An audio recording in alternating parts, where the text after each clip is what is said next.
여러분이 보물을 가지고 있는데 그 보물을 땅에 묻어 놓으면 아무 쓸모 없고요. 그 보물을 가지고 있는 것조차도 모른다면 너무 억울하지 않습니까? 여러분이 가지고 있는 보물이 무엇입니까? 이 보물을 찾고 또 알아야 내가 이 보물을 가지고 좀 이 세상에서 멋지게 좀 살았으면 좋겠는데, 문제는 이것이 보물인지조차도 모르고 살고 있다는 것이 참 너무나도 안타깝습니다. 보물은 무엇입니까? 그것은 복음인데 복음은 곧 예수 그리스도입니다. 믿으십니까? 예수 그리스도가 여러분에게 정말 보물처럼 소중합니까? 내 인생에 있어서 가장 소중한 분이 누구입니까? 라고 물으면 여러분은 누구라고 대답하십니까? 예수 그리스도라고 대답해야 되는데 우리는 사람을 이야기할 때가 있습니다. 우리 부모님일 수도 있고요.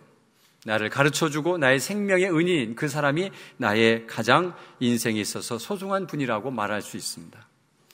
그러나 그분은 가장 소중한 분은 아닙니다. 왜냐하면 나의 인생을 책임질 수는 있지만 영생함을 책임지지는 못합니다. 나의 인생의 가장 소중한 분은 예수 그리스도, 그분은 나의 영원한 세계를 보장하십니다. 그렇기 때문에 그분은 너무 소중한 분인데, 여러분 그렇게 소중한 분을 알고 있으면서도 그분을 다른 분에게 소개하지 않는 이유는 무엇입니까? 왜 자신 있게 소개하지 않습니까? 나의 가장 소중한 분이라고 여기면서 소중하게 생각하면서 소개하지 않는 이유는 무엇인가 우리가 생각해 봐야 됩니다. 오늘 본문이 이런 것을 이야기해주고 있습니다. 오늘 본문을 보니까 핵심은 보물과 같은 십자가의 도를 전도의 미련한 방법으로 전파한다라는 말씀입니다. 보물과 같은 하나님의 말씀을 전도의 미련한 방법으로 전한다는 것입니다. 정말 멋지게 전하면 좋겠는데 이 전도의 방법이 참 미련하다는 거예요. 자, 우리가 첫째로 전도가 미련한 방법인 것은 무슨 뜻입니까? 여러분, 이 예수 그리스도를 보여줄 수가 없어요. 그래서 많은 사람들은 보여줘라는데 보여줄 수가 없으니까 참 답답합니다. 그럼 어떤 느낌이라도 좀 느끼게 해줘봐. 그럼 내가 믿을게. 그 느낌도 어떻게 할 수가 없습니다. 좀 과학적으로 증명을 좀 한번 해주면 좋겠다. 과학적으로 증명을 한번 해봐. 그래도 이 과학적으로 증명이 안 됩니다. 그러면 논리적으로 좀 내가 이해되게끔 잘 설명해봐. 그럼 내가 믿을게. 그런 이야기를 해도 참 어렵습니다. 어디서부터 어떻게 설명을 해야 될지 모르겠습니다. 그래서 전도할 때 보면 단순합니다. 뭐라고 하느냐면 그냥 한번 와봐. 와보면 알아. 한번 그냥 믿어봐. 믿어보면 깨달아져. 느껴져. 그렇게 이야기하니까 사람들이 콧방귀뿐이 안 낍니다. 그런데 놀라운 것은 이런 이야기를 듣고 사람들이 믿음을 가졌다는 이야기입니다. 이상하지 않습니까? 왜 믿었지? 그래서 어떤 사람은 이런 얘기를 합니다. 나는 내가 예수 믿은 게 신기합니다. 왜 신기합니까? 나는 과학적으로, 논리적으로 모든 것이 증명되지 않으면 절대 안 믿는 사람입니다. 그런데 내가 어떻게 하다 예수를 믿고 있습니다. 그런 분들이 많이 있습니다. 여러분, 이상한 것은 이 전도의 방법이 그저 사람이 만나서 한번 믿어봐. 정말 하나님의 나라가 있어. 보여줘봐. 못 보여줘. 그냥 믿어. 이런 방법이 사람들이 보기에는 참 미련한 방법입니다. 그런데 놀라운 것은 그 미련한 방법을 통해서 하나님은 이 복음이 계속해서 전파된다는 사실입니다. 두 번째로 세상 사람들이 원하는 것이 있어요. 그것은 오늘 22절 말씀인데 유대인은 표적을 구하고 헬라인은 지혜를 찾는데요. 세상 사람도 마찬가지입니다. 표적을 구합니다. 한번 내게 보여줘봐. 뭐 기적이 있어? 그래, 네가 예수 믿고 나서 부자 됐어? 네가 예수 믿고 나서 병 났어? 네가 예수 믿고 나서 너희 자녀들이 막 잘 됐어? 공부 못하던 아이들이 막 서울대 가고 그랬어? 그럼 내가 믿을게. 보여줄 수 있습니까? 가끔은 보여주기도 합니다. 병 나은 사람들이 있어요. 의사가 도저히 감당 안 됩니다. 돌아가세요. 몇 달 못 삽니다. 그런 사람이 기도원 가서 멀쩡하게 나서 돌아온 사람들이 있습니다. 난리가 나죠. 근데 놀라운 사실은 그의 가족들이 그런 것을 경험하면서 그의 가족들도 다 그것을 봐왔으면서도 가족들이 교회 나오냐면 안 나와요. 왜 안 나오죠? 주변의 친구들도 그것을 다 봤어요. 그러면 그것 때문에 예수를 믿어야 되는데 안 믿어요. 그러면서 하는 말이 우연히 되겠죠. 우연히. 우연히 낫는 사람도 있어요. 그렇기 때문에 이것이 정확한 표적이라고 믿지 못하는 거예요. 그런 표적을 보여줘도 잘 안 믿어요. 간증하던 사람이 나 정말 인생을 정말 개떡같이 사는 사람이다. 그런데 내가 봐라 지금 내가 얼마나 참되게 사냐. 이런 사람도 있습니다. 근데 그런 사람들을 보고 사람들이 저 사람 보니까 진짜 예수가 있다. 정말 하나님이 계시다라고 인정하고 예수를 믿느냐 하면 믿지 않습니다.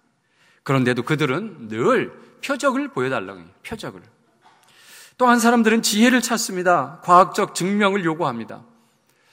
그리고 좀 철학적으로 예수를 좀 믿었으면 좋겠다. 좀 논리적으로 그렇게 예수를 믿었으면 좋겠는데 왜 그렇게 광신자들처럼 맹목적으로 이해도 되지 않으면서 가서 믿는다고 엎드려 있는 그 모습을 볼 때마다 참 당신들은 미련하다 이렇게 생각하는 사람들이 참 많다고 하는 것입니다. 그래서 지혜를 찾습니다. 내게 지혜롭게 좀 전도를 좀 한번 해봐. 그럼 내가 한번 믿어볼게. 이런 사람들이 많이 있지만 어떠한 지혜로운 말로 복음을 전해도 그 사람들은 잘 수긍하지 않습니다. 자, 세 번째로 세상 사람들이 믿는 자들에게 하는 말들이 있습니다. 23절인데 뭐냐 하면 거리낀다는 거예요. 유대인은 거리끼는 것이요 이방인에게는 미련한 것이로다 이렇게 얘기합니다. 많은 사람들이 이렇게 얘기합니다. 너는 믿어도 되는데 나한테는 믿으라고 얘기하지 마 제발. 나한테는 전도하지 마. 그럼 내가 당신 교회 다니는 거 그냥 인정할게. 이런 사람들이 참 많이 있습니다. 그리고 강요하지 말라고 또 피해 다닙니다. 저쪽에서 전도한 사람이 있으면 이렇게 길을 가다가도 확 틀어서 다른 데로 가고요. 돌아갑니다. 왜요? 귀찮아하고. 전도하지 말라고. 그리고 막 전도하면 싫어합니다. 나한테 이런 얘기 하지 말라고. 나는 안 믿는다고. 그래서 상당히 거리끼하고 싫어합니다. 또 하나는 미련하다고 합니다. 왜 예수 믿느냐라고 하면 의지가 없는 사람들이 예수 믿는다. 이 세상 뭘 하나님 앞에 도움을 청하느냐? 그냥 자기가 열심히 힘차게 살아가면 다 살 수 있는 세상인데 뭘 가서 빌고 앉았느냐? 복 달라고. 얼마나 의지가 없으면 저러겠느냐? 그러면. 또 게으른 자들이라고 평을 합니다. 게을러가지고 일해서 먹고 살 생각은 안 하고 그저 하나님이 복 내려주시면 그거 가지고 먹고 살려고 하는 그런 게으른 사람으로 취급합니다. 그리고 또 엄청나게 할 일 없는 사람이라고 취급합니다. 이 바쁜 세상에 할 일이 태산 같은데 어떻게 교회 가서 앉아있냐? 그 시간에 잠을 자지, 잠을 자. 이런 사람들이 한두 사람이 아니고요. 그리고 광신자들 취급을 합니다. 광신자들. 좀 믿으려면 점잖게 믿어라. 왜 그렇게 믿냐? 뭐 기도하면서 울고 또 방언이라고 하는 거에서 막 이상한 소리로 기도를 하고 앉았고 또 찬송하면서 막 손들고 펄펄 뛰면서 찬송하고 이런 것을 볼 때 저 사람들이 미쳤나? 이런 생각을 합니다. 또 많은 사람들이 하면서 참 재미없게 산다 그래요. 재미없게 산다. 무슨 재미로 사니? 이렇게 물어요. 그리고 또 예수 믿는 사람들에게 이런 얘기를 합니다. 이해가 안 가는 사람들이라고. 도대체 이해가 안 간다고 이 사람들은. 세상에 낙도 모르고 또 확실히 믿어지지 않는 것을 가서 하나님이 계시다고 하고 보지도 못한 하나님을 믿는다고 하고 그러면서 자기들끼리 모여서 무엇을 하고 있는데 정말 시간 낭비만 하고 있는 것 같고 그래서 당신들은 좀 이해가 안 가는 사람들이라고 이런 평을 할 때가 많이 있습니다. 그래서 예수 믿는 사람을 바보 같다, 미련하다 그렇게 생각하고 있습니다. 그래서 가서 자신 있게 내가 복음을 전하지 못하는 이유가 사람들이 나를 이렇게 볼까봐 자신이 없는 겁니다. 그래서 주저주저하고 복음을 전하지 않습니다. 또 네 번째는 지혜가 멸하고 총명이 폐허해진다고 오늘 19절에서 20절까지 말씀하는데, 사람들이 지혜롭다, 그래서 우리는 지혜를 가지고 하나님을 찾았지만 하나님이 없다, 우리가 총명을 가지고 찾았지만 하나님이 어디에 있느냐, 없다, 그래서 자신들이 지혜롭고 총명하다고 생각하는데, 여러분, 이 지혜와 총명이 하나님 앞에 가면 쓸데없는 것으로 변할 때가 한두 번이 아닙니다. 지혜롭게 돈 잘 버는 사람이 어느 날 폭삭망해서 거지가 되어 있습니다. 어떤 사람은 정말 지혜로운 그 지혜를 가지고 악을 저질러 가지고 형무소에 가 있는 사람도 있습니다. 인간이 정말 지혜로워서 아주 별걸 다 만들어 가지고 세상에 사람들이 깜짝 놀랄 기구들을 만들고 막 이래서 우리가 살아가면서 사람들은 참 대단하다, 이런 생각을 저도 종종 합니다. 사람들의 지혜가 어디까지 갈까 궁금하기도 합니다. 그런데 비가 너무 오니까 감당이 안 되는 거예요. 또 비가 안 오니까 이건 또 큰 문제가 생겨요. 바람이 세게 부니까 이건 또 대책이 없는 거예요. 도대체 하나님 앞에 우리는 아무것도 아닌 존재예요. 우리가 지혜롭고 총명하면서 엄청난 기기를 만들고 이렇게 해서 세계 인류의 공헌도 하지만, 하나님의 진노하심 앞에는 우리는 벌벌 떨 수밖에 없는 나약한 존재인 것을 우리는 깨닫게 된다는 것입니다.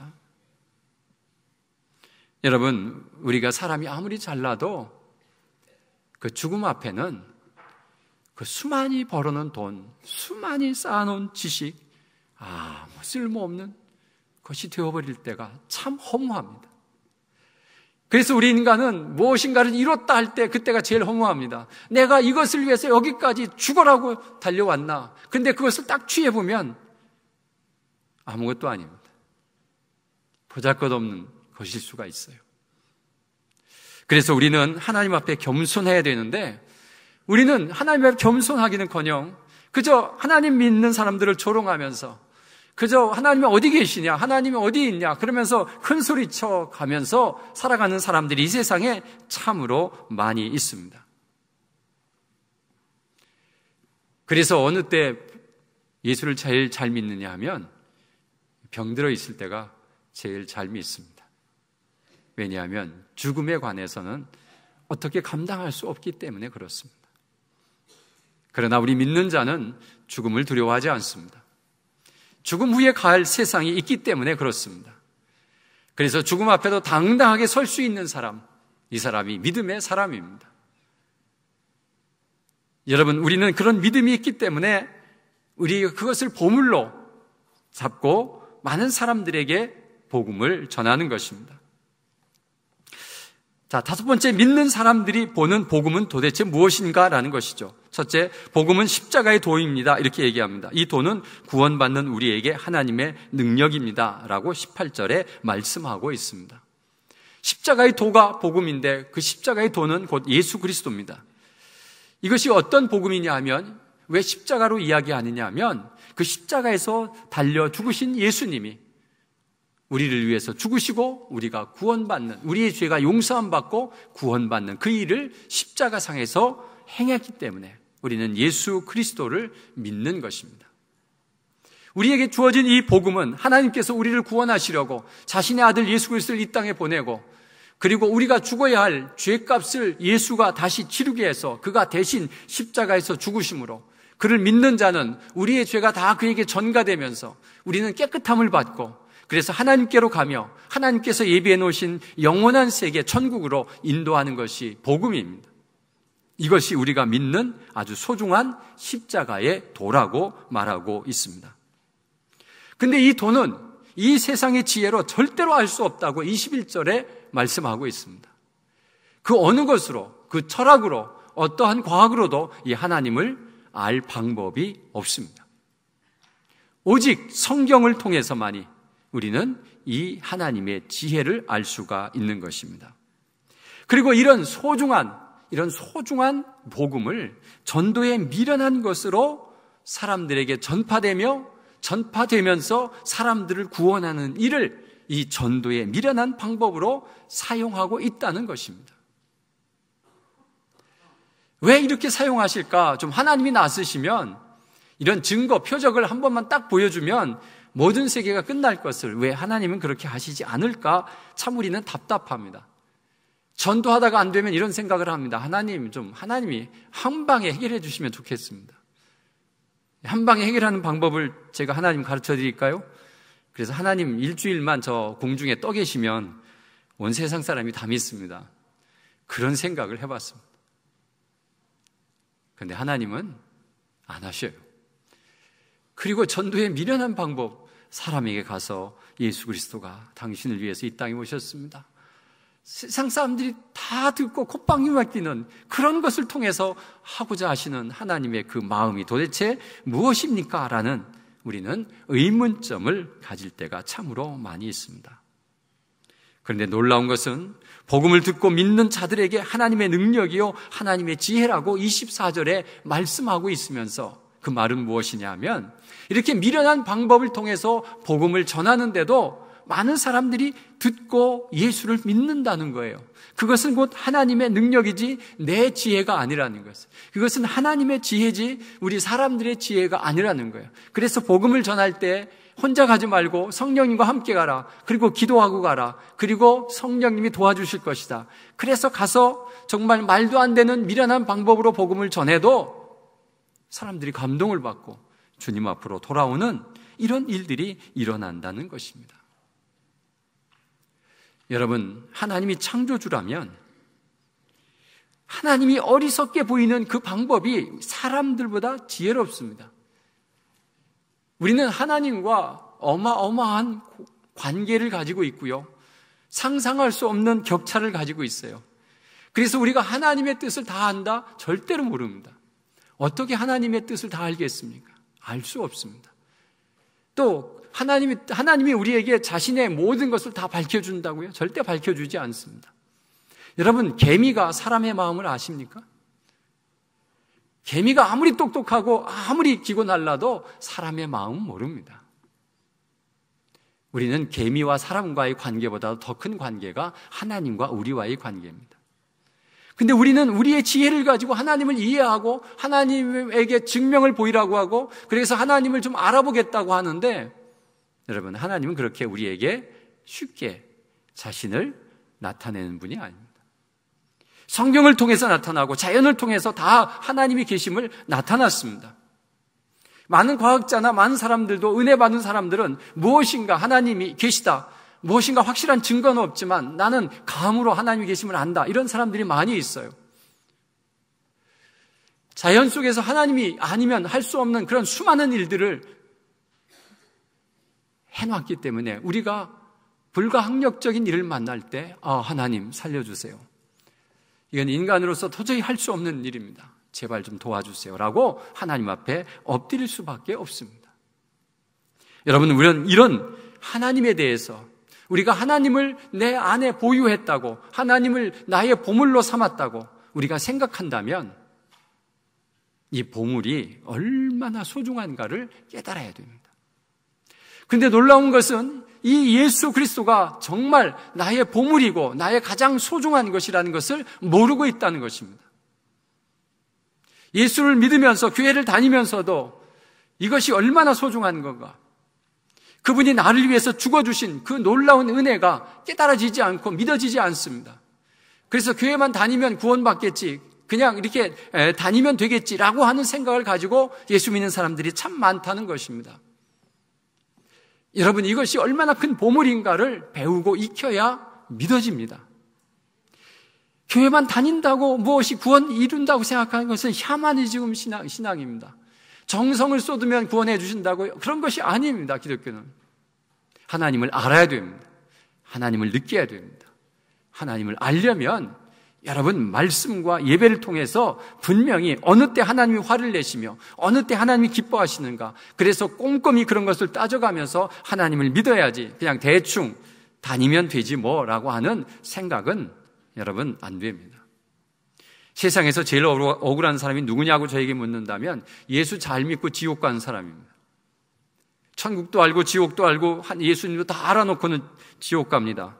제대로 안 믿어서.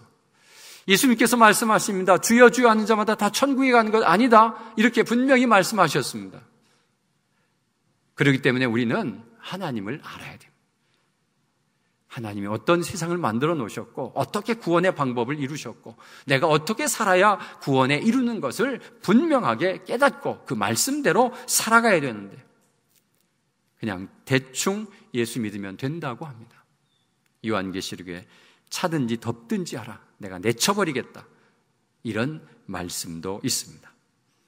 여러분, 우리가 섬기는 예수 그리스도가 인생에서 가장 소중한 분이라는 것을 모르기 때문에 다른 사람에게 별로 이야기하지 않습니다. 그리고 자랑하고 싶지도 않습니다. 그래서 여러분, 전도를 우리가 열심히 해야 되는데 한번 내 마음속에 예수 그리스도가 얼마나 소중한 분인가를 깨닫게 해달라고 성령님께 간절히 기도하면 어느 날 내 안에 주님이 그 놀라운 지혜를 깨닫게 됩니다. 그때는 감격이요, 감사요, 와, 하나님이 나를 이렇게 사랑하셨구나라는 그 사랑의 고백을 듣게 되는데 얼마나 큰 감격인지 모릅니다. 그리고 우리의 인생을 걸고 하나님을 섬길 수 있는 그런 믿음이 됩니다. 여러분, 그런 믿음, 그런 것들을 우리가 자신 있게 복음을 전할 수 있을 때에 원색적인 복음을 전했으면 좋겠습니다. 그저 한번 교회에 와봐 그런 것이 아니라 우리 예수 믿고 나 가는 천국에 가자. 꼭 예수를 믿어야 되나? 성경에 예수를 믿어야 된다고 쓰여 있어. 예수 믿어야 돼. 여러분이 싫어하지만은 이 사람들이 자신을 천국으로 가자고 하는 데에서는 고마운 겁니다. 얼마나 고마운 얘기입니까? 자꾸 거부하길래 알았어 그러면 지옥이나 가 그랬더니 화를 막 내더라고요. 그래서 왜 화를 내? 지옥이 없다며? 그래도 어떻게 말을 그렇게 하느냐? 그러면 나하고 천국 가. 얼마나 사랑의 큰 고백입니까, 여러분? 얼마나 큰 사랑의 고백입니까? 나는 당신이 천국에 없을 거 생각하면 나는 가슴이 아파. 얼마나 큰 사랑의 고백입니까? 이거보다 더 큰 사랑의 고백이 어디에 있습니까? 이런 고백을 얘기를 자주 하셔야 됩니다. 친구들에게도 자신 있게 내가 믿는 예수가 나를 구원할 것이고 나는 영원한 세계로 들어갈 것이다. 나는 그 예수를 믿는다라고 자신 있게 복음을 전할 수 있는 믿음이 우리에게 있어야 되는데 그 믿음이 없어서 자신 있게 전하지도 못하고 나도 구원의 확신도 없는 그런 삶을 산다는 것은 예수를 믿으면서도 교회를 다니면서도 너무 억울한 삶입니다.